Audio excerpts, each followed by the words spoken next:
Hello friends, welcome to JP இல்லம். இன்னைக்கு நம்ம இந்த வீடியோவில் பச்சை பயிறு கிரேவி எப்படி செய்யலாங்கிறது தான் பார்க்க போறோம். அதுக்கு முன்னால நம்ம சேனலை இன்னும் நீங்க சப்ஸ்கிரைப் பண்ணலனா சப்ஸ்கிரைப் பண்ணுங்க. பக்கத்துல இருக்கிற பெல் பட்டனையும் கிளிக் பண்ணுங்க. ஸ்டவ் ஆன் பண்ணிட்டு ஒரு கடாய் அடுப்புல வச்சுக்கலாம். இப்ப நான் 150 கிராம் பச்சை பயிறு எடுத்திருக்கேன்.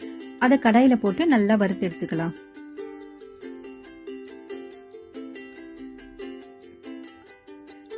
இன்னைக்கு நான் கிரேவிக்கு வறுத்துட்டு வேக வைக்க போறேன். உங்களுக்கு வேணும்னா நீங்க 5-6 மணி நேரம் பயிறு ஊற வச்சுட்டு அதுக்கப்புறம் கூட வேக வச்சுக்கலாம். ஆனா வறுத்துட்டு வேக வச்சு செய்யும் போது கிரேவி ரொம்ப டேஸ்டா இருக்கும். நீங்க ஒரு தடவை இந்த மாதிரி வறுத்துட்டு செஞ்சு பாருங்க.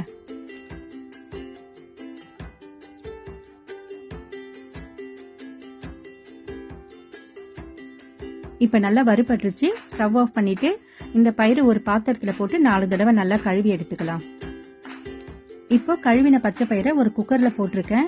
அதுக்கப்புறம் பயிர் வேகிறதுக்கு தேவையான அளவுக்கு தண்ணி ஊத்திட்டு 4-5 பல் பூண்டு போட்டிருக்கேன். அப்புறம் 3 பச்சை மிளகாய் போட்டிருக்கேன். இப்போ குக்கர் மூடிட்டு வெயிட் போட்டுட்டு 8 விசில் வர வரைக்கும் நம்ம வேக வச்சு எடுக்க போறோம்.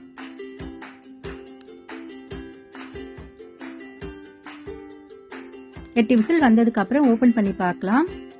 இப்போ பயிறு நல்லா வெந்திருக்கு. இந்த மாதிரி கரெக்டான பதத்துல இருக்கு. இதை நம்ம மசிக்க வேண்டாம், இப்படியே இருக்கட்டும்.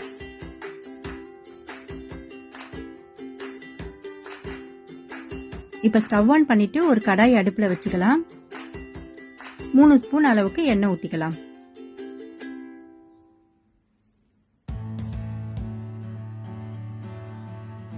எண்ணெய் சூடானதுக்கு அப்புறமா 1/2 ஸ்பூன் கடுகு போட்டுக்கலாம்.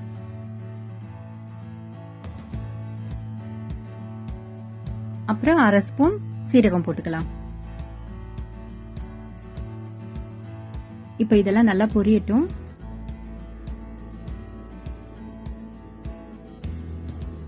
அதுக்கப்புறம் 2 வெங்காயம் கட் பண்ணி வச்சிருக்கேன், அதையும் போட்டுக்கலாம்.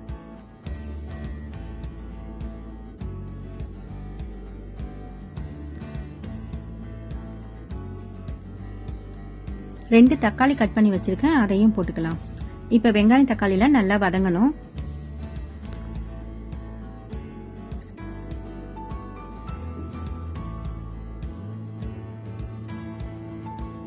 வெங்காயம் தக்காளி நல்லா வதங்கிருச்சு. இப்ப 1/2 ஸ்பூன் மஞ்சள் போட்டிருக்கேன்.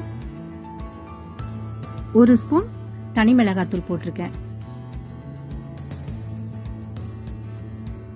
அதுக்கப்புறம் 1/2 ஸ்பூன் கரம் மசாலா தூள் போட்டிருக்கேன். இதெல்லாம் நல்லா கலந்து விட்டுக்கோங்க.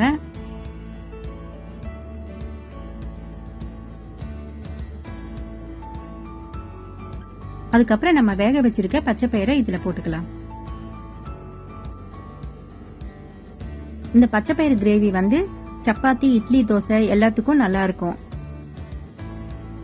இப்போ கிரேவிக்கு எந்த அளவுக்கு உங்களுக்கு தண்ணி வேணுமோ அந்த அளவுக்கு ஊத்திக்கோங்க. இப்ப தேவையான அளவுக்கு உப்பு போட்டுக்கலாம். உப்பு போட்டுட்டு நல்லா கலந்து விட்டுக்கோங்க. அவ்வளவுதாங்க. இப்ப இது 2 நிமிஷம் கொதிச்சா போதும். நம்மோட பச்சை பயிறு கிரேவி ரெடி ஆயிடும். 2 நிமிஷம் கொதிச்சதுக்கு அப்புறமா மேல கொஞ்சம் கொத்தமல்லி தூவிட்டு நம்ம வேற ஒரு பாத்திரத்துக்கு மாத்திக்கலாம்.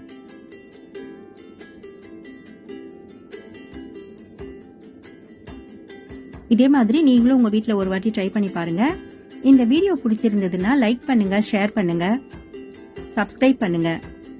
தேங்க்யூ.